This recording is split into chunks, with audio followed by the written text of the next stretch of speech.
All right, music fans, welcome. Harmless Dave here, talking again, real music, real time, real people just like you and me. So, I've been thinking about this for a couple of days, relating the grunge apocalypse, as I like to call it, to the cultural collapse of 2020 and 2021. And I know this is kind of, Dave, this is going out kind of far in this limb here. What does this have to do with anything? I know you don't like grunge, but what does this have to do? Remember in the early 90s, we were basically told this is the new format. This is what everybody is doing. This is what is really catching on. Yeah, okay, show me the Pearl Jam receipts. I see them. I get it. All right. But what I'm saying is Pearl Jam could have shown up. Now, would Pearl Jam have done as well if they had allowed everybody else to be successful and not told the people who liked, Firehouse, Mr. Big, Giant, Danger, all of these bands that had emerged right then and there, who were then immediately shut down? Kip Winger and the band Winger, they were still kind of in the upward trajectory mode. All of a sudden, it was just shut down.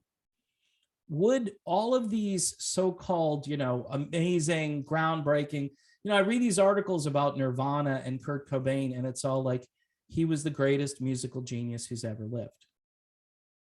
He probably shouldn't have killed himself. But he did. So that obviously elevates his stature. But Kurt Cobain is like better than, I don't know, Paul McCartney. I guess I don't know where they're going with it. I guess, see, the Beatles kind of exhausted everything you could do. And then, all these other bands came after them and they tried to be the Beatles. And no matter what they did, they couldn't be the Beatles. And nobody should try to do that. Don't try this at home. But then when everybody just said, well, do we really need guys who can sing? Do we really need melodic rock, right? Do we really need that? Or do we need something angry and brooding, and everybody, again, the male vocalists all sound like Cookie Monster, and the female vocalists are all whiny and just as if they're about to, cause a big problem for you at some point in time. I mean, you wouldn't want to date some of these ladies in the 90s who were singing about their relationships. Nope.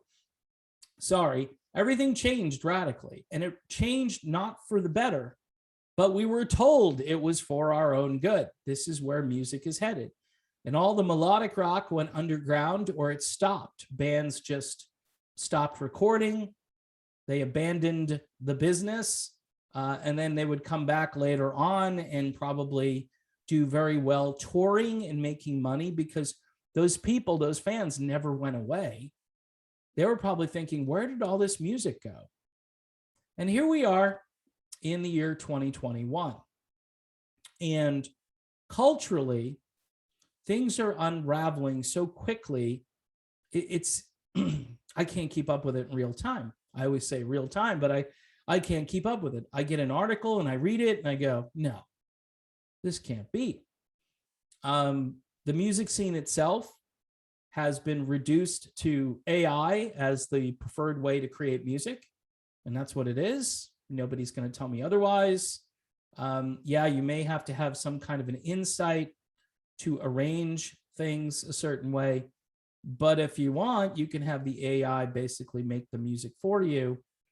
It's kind of like randomizing a playlist. You can randomize it. Oh, look at this.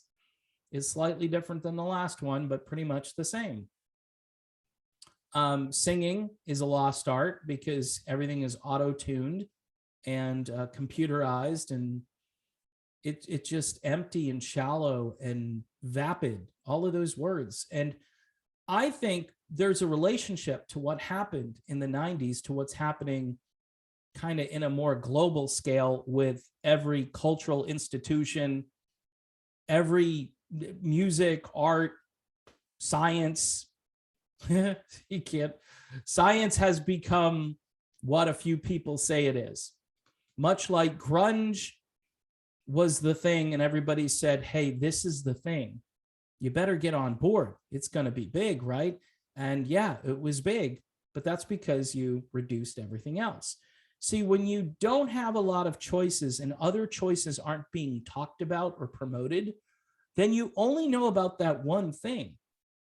And yeah, money is a big factor because obviously the record labels said, yes, we are going to promote this stuff and send lots of money, lots of promotional materials.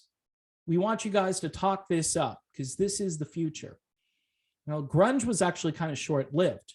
All the post-grunge stuff that came later, it still had a lot of the same elements, but it wasn't overtly grunge, but it was still grungy, and it still is today.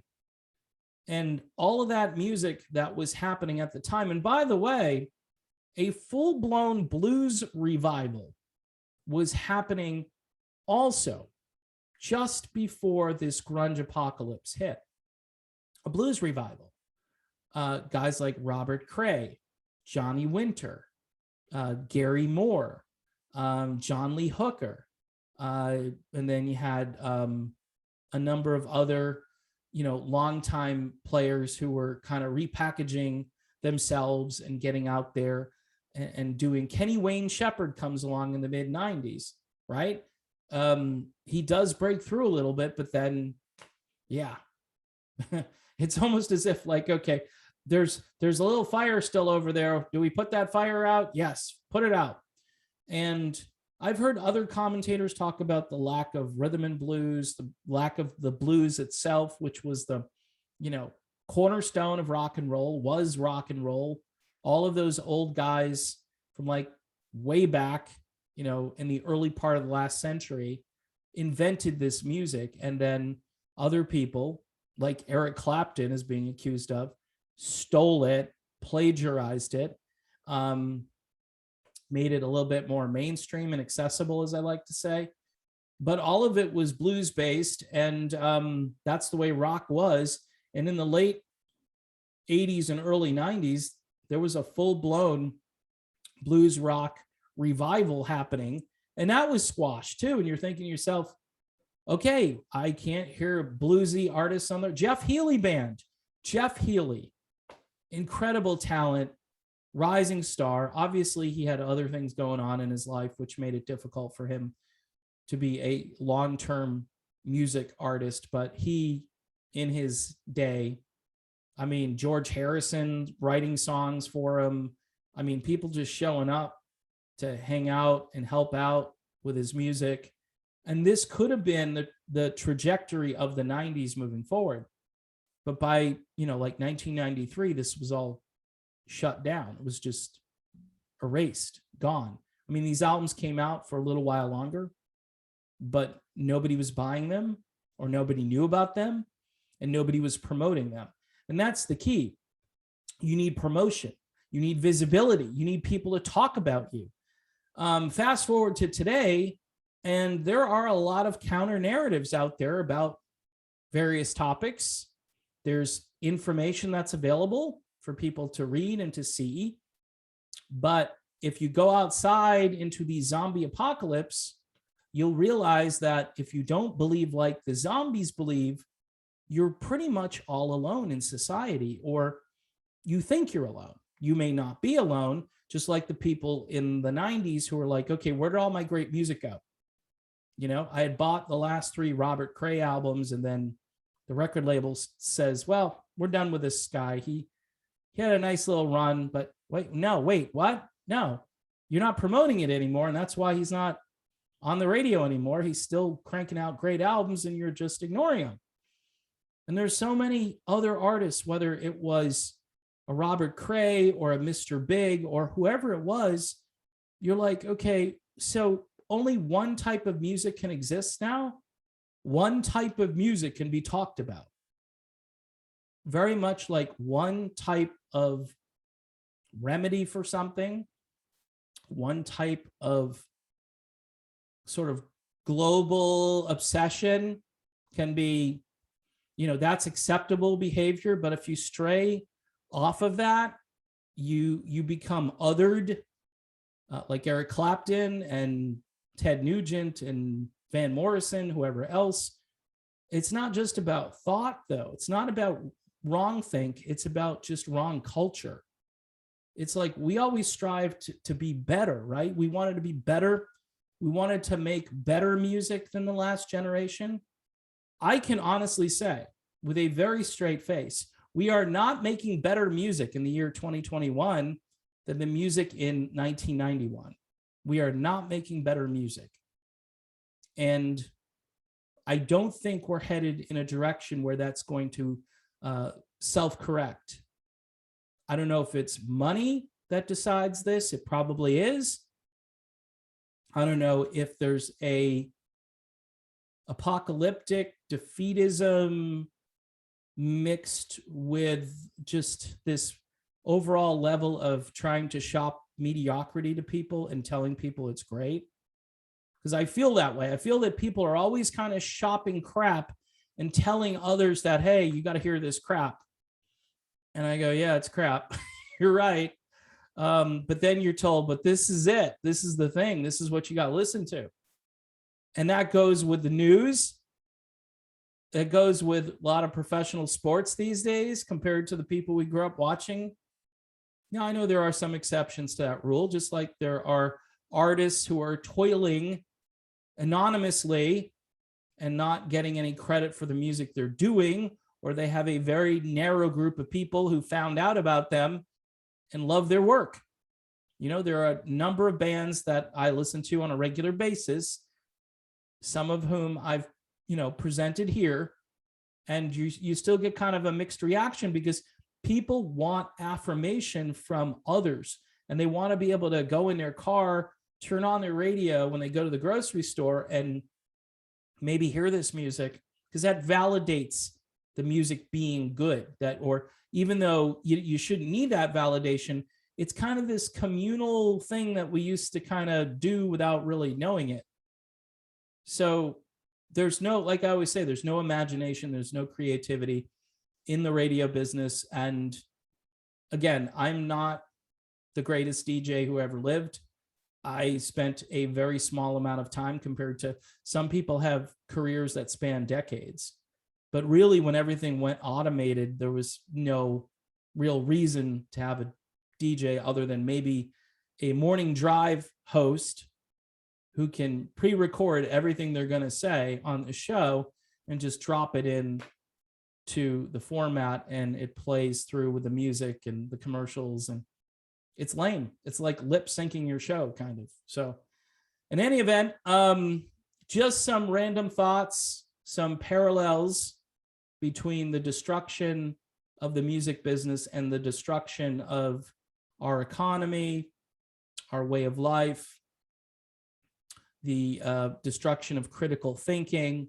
All of these things are tied together. And typically everything is downhill from culture.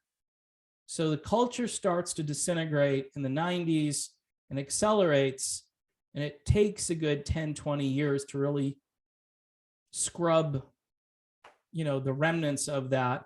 Yeah, I know there are classic rock stations playing the same songs over and over again, but that doesn't count. Doesn't count.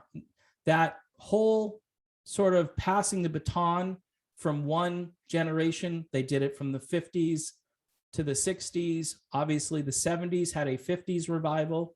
In the 80s, there were a lot of 60s garage band type things that were happening. Plus, there were just a lot of different things in the 80s that borrowed from the 60s. All of that synthy pop British R&B stuff is all, hey, we want to be Motown. That's all that was. But it was still kind of a progression.